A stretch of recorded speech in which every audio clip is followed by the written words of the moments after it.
Selamat datang dan jumpa lagi bersama saya. Sudah 20 hari berlalu saya menetap di sini. Di tengah heningnya alam pegunungan ini, setiap hari adalah babak baru dalam perjalanan saya. Di video kali ini, saya akan melanjutkan cerita ini. Membangun teras dari bambu agar gubuk ini makin nyaman. Merapikan dan membersihkan sudut-sudut tempat tinggal kecil ini. Dan ada kabar gembira teman-teman saya datang berkunjung. Ingin ikut merasakan sejuknya dan damai hidup di alam. Memasak nasi liwet yang wangi semerbak, membakar ayam di atas bara api, dan masih banyak keseruan, tawa, serta cerita yang terjalin di pertemuan ini. Angin gunung berbisik menyapa setiap sudut gubuk, membawa wangi tanah pegunungan dan dedaunan hijau. Di sini, waktu berjalan lebih tenang, menyatu dengan irama alam yang tak pernah terburu-buru.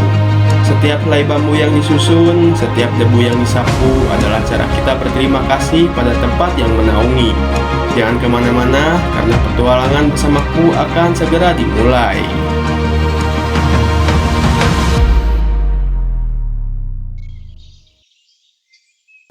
Dua 20 hari sudah berlalu aku di sini. Musim kemarau tiba sebagai tantangan, karena aku akan kesulitan mencari air. Ketika aku membuka ponsel, kebetulan ada sinyal dan ada pesan masuk, yaitu temanku akan berkunjung ke sini. Aku pun langsung bergegas merapikan gubuk, karena kalau terlihat berantakan tidak enak untuk dipandang dan mengganggu keindahan di sini.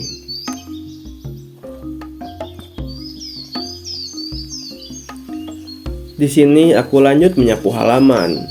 Pas aku lihat dinding gubukku ternyata kotor dan penuh jamur. Aku akan membersihkannya dengan kain basah dan air, agar terlihat indah saat dipandang, tentunya agar tidak lapuk juga dan sekaligus merawatnya agar tahan lama. Karena udara di sini lembab, jamur sangat mudah muncul, apalagi di bambu. Kalau dibiarkan akan lapuk dan mengurangi ketahanannya. Lebih bagus setelah dilap dengan air basah, dilap lagi dengan minyak agar terlihat mengkilau. Karena minyak di sini untuk memasak, jadi aku tidak memakainya. Ketika sedang mengelap dinding bambu, kita harus hati-hati karena suka ada bagian bambu yang tajam. Kalau terkena tangan lumayan sakit dan akan membuat luka.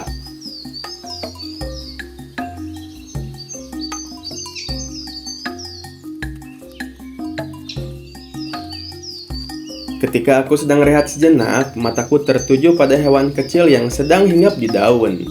Lihatlah hewan kecil ini, unik banget kan? Namanya ngengat belang atau nama ilmiahnya Amate hebneri. Hewan ini tidak berbahaya, cuma tampilannya saja seperti tawon. Padahal tidak menyengat dan aman. Hewan ini aktif siang hari dan makanannya adalah nektar bunga. Habitatnya di pegunungan, di kebun, terkadang suka ada di halaman rumah. Bentuknya persis seperti tawon agar aman dari pemangsa. Akhirnya beres juga. Kalau sudah bersih, enak dipandang bukan? Sekarang saatnya aku sarapan. Menu sarapan kali ini dengan sebungkus mie instan dan lalapan yang kupetik sekitar gubuk. Makananku sedang krisis saat ini. Ditambah lagi musim kemarau akan sulit mendapatkan air. Karena aku di sini survive, jadi aku harus bertahan dan mencari cara agar mendapatkan makanan dan air. Tapi kalau mie instan masih ada untuk jaga-jaga kalau seperti ini. Karena aku juga tidak boleh ceroboh, harus mempersiapkannya dengan matang. Mie instan aku gunakan sebagai makanan darurat jikalau aku tidak mendapatkan makanan sama sekali. Karena gubuk kurang besar, aku akan membuat teras depan gubuk, agar nyaman sekaligus untuk tempat teman-temanku. Aku mulai mencari bahan seperti bambu yang sudah tumbang. Aku tidak mau menebang bambu yang masih basah, karena selain menjaga kelestariannya, aku juga takut kalau menebang sembarang bambu, karena bisa jadi bambu itu ada pemiliknya. Jenis bambu yang kutemukan ini adalah jenis bambu haur. Bambu ini lumayan kuat dan tebal. Ini bisa kujadikan sebuah tiang untuk teras. Dengan diameter sekitar 20 cm, cukup untuk menopang beban sekitar 200 atau 300 kilo. Asalkan tiang penyangganya agak banyak. Di sini bahan sangat melimpah, asalkan kita gunakan dengan bijak dan ambil secukupnya saja, maka akan jadi sesuatu yang baik. Alam ini sangat dermawan. Tak heran orang-orang zaman dulu bisa bertahan di tempat seperti ini dan membangun peradaban. Seperti kota-kota besar saat ini, dulunya mungkin hutan seperti ini. 100 hari aku di sini, apakah bisa membuat peradaban baru? Tapi aku rasa tidak mungkin, karena aku di sini hanya survive selama 100 hari dan menjaga kelestariannya, serta mengenal satwa dan fauna yang ada di sini, sekaligus untuk edukasi. Setiap batang bambu ini tumbuh dari tanah hutan ini, kuat menahan angin dan hujan. Saat aku membersihkan bambu ini, aku merawat janji untuk tidak menyia-nyiakan apa yang alam beri. Pakailah dengan bijak, ambil secukupnya, dan jaga kelestariannya. Karena selama kita menjaga hutan ini, hutan pun akan senantiasa menjaga kita. Setelah bahan terkumpul, kini saatnya aku mengikat bambu ini. Karena di sini tidak ada tali, jadi aku gunakan bambu yang kubelah sangat tipis untuk kujadikan tali. Karena selama kita di sini, kita juga harus mencari cara. Contohnya, saat aku membuat tali dari bambu. Saat membuat tali dari bambu, aku harus hati-hati dan membersihkan bagian yang tajam agar tidak melukai tanganku. Tali dari bambu ini lumayan kuat. Biasanya suka dipakai petani untuk mengikat bambu yang akan dibawa ke pemukiman. Setelah selesai membuat tali, saatnya bambu ini aku ikat. Cara mengikatnya pun harus benar dan jangan asal-asalan, agar kuat dan tidak lepas. Cara mengikatnya yaitu dengan 2 kali melilitkan tali tersebut, lalu ditarik sekencang-kencangnya. Setelah itu, diputar-putar hingga mengunci, seperti yang aku lakukan. Lanjut, aku membawa bambu ini ke gubuk. Bobotnya lumayan berat, jadi butuh tenaga ekstra. Setelah sampai di gubuk, saatnya aku mulai pekerjaan ini. Di sini waktu masih pagi menjelang siang. Kalau dikerjakan dengan efisien dan cepat, mungkin sore juga sudah selesai. Tapi sebelumnya aku harus membersihkan bambu tersebut dari ranting-rantingnya. Aku akan membuat teras bambu ini dengan ukuran 1,5 meter kali 2 meter. Cukup untuk 2 atau 3 orang. Tadinya aku ingin membuat ukuran yang lebih besar yaitu 4 kali 4 meter. Tapi akan membutuhkan waktu panjang, tentunya bahan juga harus banyak. Aku membuat ukuran kecil agar selesai hari ini, sebelum sore. Karena membuatnya sendirian, jadi butuh energi ekstra. Ditambah lagi harus mengatur kamera untuk mengambil gambar yang pas. Ini jadi tantangan tersendiri saat aku di sini. Rencananya, aku ingin membuat teras yang ada tungku di atasnya sebagai tempat untuk barbeque. Katanya, temanku berkunjung ke sini ingin ada kegiatan barbeque dan membuat nasi liwet. Setelah beres membersihkan bambu dari rantingnya, saatnya proses pengukuran tihang. Harus pas dan presisi agar hasilnya bagus. Tentunya harus kokoh juga agar kuat dan tidak roboh saat sedang diduduki. Untuk memasangkan tihangnya, aku harus menggali cukup dalam untuk memasukkan bambu tersebut. Setelah dirasa cukup dalam, kini aku memotong bambu yang sudah aku ukur untuk dimasukkan ke dalam tanah yang sudah aku gali. Yang pertama sudah jadi, tinggal tiang selanjutnya. Sementara aku menggunakan tali untuk memperkuatnya, nanti setelah itu aku lanjut kencangkan pakai paku. Di bagian atas aku cuak sedikit untuk dudukan tiang bambu selanjutnya. Di sini aku ingin sedikit bercerita tentang latar belakangku. Gak apa-apa kan? Baiklah, akan aku mulai ya. Aku terlahir sebagai anak sulung yang jauh dari orang tua. Ibu dan bapakku bercerai saat umurku masih 1,5 tahun. Aku dibesarkan oleh almarhum nenekku sampai nenekku tutup usia di usia yang ke-78 tahun pada 7 Maret 2026. Nenekku selalu berpesan. Pesannya yaitu, selesaikan apa yang sudah kamu mulai. Ya, itu pesan nenekku yang aku pegang sampai saat ini. Membangun channel ini bukanlah hal yang mudah. Banyak tantangan mulai dari haters, bahkan orang yang ada di kampungku menertawakanku. Tapi sedikit pun aku tak gentar untuk mundur. Akan kubuktikan kepada almarhum nenekku dan orang-orang yang meremehkanku bahwa aku bisa. Aku juga berterima kasih kepada kalian semua, teman-teman yang sudah support, saudara, istri, dan anakku. Karena tanpa kalian, aku gak akan sampai sejauh ini. Oke, kita kembali topik kita sebelumnya. Terima kasih ya sudah mendengarkan curahan hatiku ini. Di sini aku mulai membuat hambalan untuk tihang selanjutnya. Ukurannya lebih pendek karena disesuaikan dengan posisinya. Baiklah, di sini aku berhenti mengisi suara dulu. Sekarang tinggal kalian nikmati videoku ini, anggap aja ini ASMR, karena kalau aku terus berbicara, takutnya fokus kalian melihat proses pembuatan teras ini terganggu.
Akhirnya selesai juga. Aku rehat sejenak sambil aku mencoba duduk dan menguji ketahanan teras ini. Hasilnya lumayan kuat dan cukup layak. Masih ada satu pekerjaan lagi yang belum selesai, yaitu membuat tungku di atas teras ini. Aku akan tunjukkan kepada kalian bagaimana aku membuat tungku di atas teras bambu. Pertama-tama aku buat penghalang dengan bambu untuk tempat menyimpan tanah, karena tanah bisa menghalangi panas agar teras ini tidak terbakar. Apalagi teras ini dibuat dengan bambu kering yang mudah terbakar. Aku tumpuk tanah tersebut di tempat yang sudah aku buat. Selanjutnya aku ratakan dan aku siram dengan air agar memadat.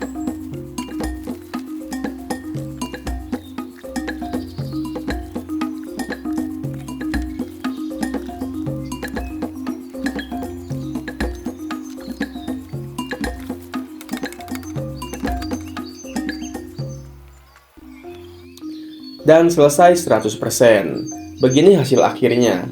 Membuatku akan semakin nyaman dan betah tinggal di sini. Sekarang aku punya tempat untuk bersantai dan tempat untuk tamu yang akan berkunjung ke sini.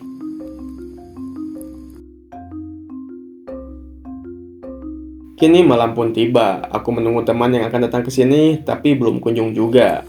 Aku kira sampai ke sininya maghrib, tapi dia bilang maghrib baru berangkat dari pemukiman. Karena jarak dari pemukiman ke lokasiku berdurasi 2 jam, jadi mereka tiba pukul 8 malam. Dan mereka pun tiba. Aku pun langsung menyambutnya. Di sini mereka membawa makanan lengkap dengan peralatannya, mulai dari membawa daging ayam yang sudah dibumbui, membawa beras, mie instan, dan kopi. Aku pun senang terasa ada tambahan nyawa. Karena aku di sini selalu makan mie instan, lalapan, dan juga umbi-umbian, ketika mereka membawa beras dan daging sudah terasa makanan mewah bagiku. Di sini aku akan tes tungku yang ada di teras dengan menyalakannya. Aku akan buat bara api di tungku ini karena untuk membakar daging ayam. Aku menyuruh mereka beristirahat, jadi biar aku saja yang memasak.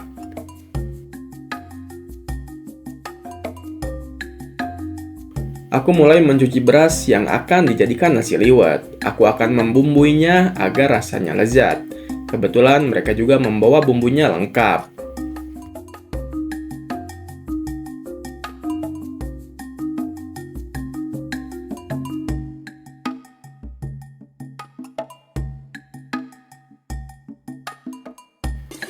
Untuk takaran nasi liwet, aku menggunakan 1,5 buku jariku agar nasinya pulen. Setelah itu, aku lanjut memasukkan daun salam dan bawang putih agar wangi aromanya. Tak lupa juga, aku memasukkan 2 bungkus penyedap rasa dan minyak supaya tidak lengket. Aduk-aduk hingga merata dan siap untuk dipasak. Aku menggunakan gas portable agar lebih cepat. Soalnya, tungku akan kupakai untuk membakar ayam. Baru beberapa menit, aroma nasi liwet ini sudah harum semerbak. Aku dan teman-teman pun sudah tak sabar ingin menikmatinya. Selain itu, bara api sudah siap. Selagi menunggu nasi liwet matang sempurna, aku akan membakar ayam untuk kita jadikan lauk. Kata temanku, dia membawa daging ayam ini 1 kilo. Pantas saja banyak. Ini akan membuat kita semua kenyang. Apalagi 1 kilo daging ayam dimakan bertiga. Ayam bakar dan nasi liwet sudah matang. Sekarang tinggal kita nikmati.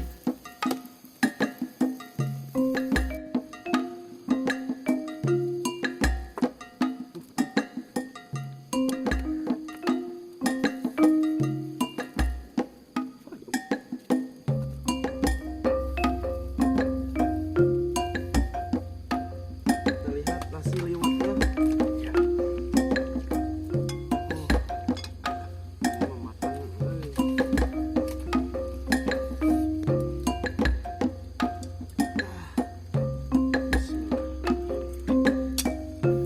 Aroma harum nasi liwet dan ayam bakar ini adalah hasil kerja keras kita bersama.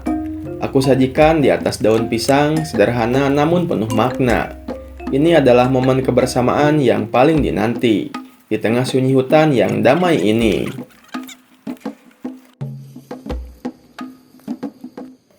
Malam ini di teras bambu yang baru saja kubangun dengan keringat sendiri, nasi liwet hangat, ayam bakar yang aromanya semerbak memenuhi udara, sederhana saja.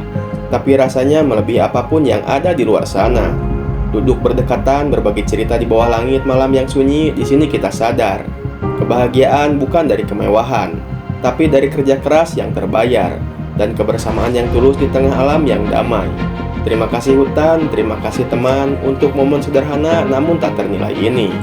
Terima kasih juga telah menonton dan jangan lupa like, comment, and subscribe agar channel ini berkembang.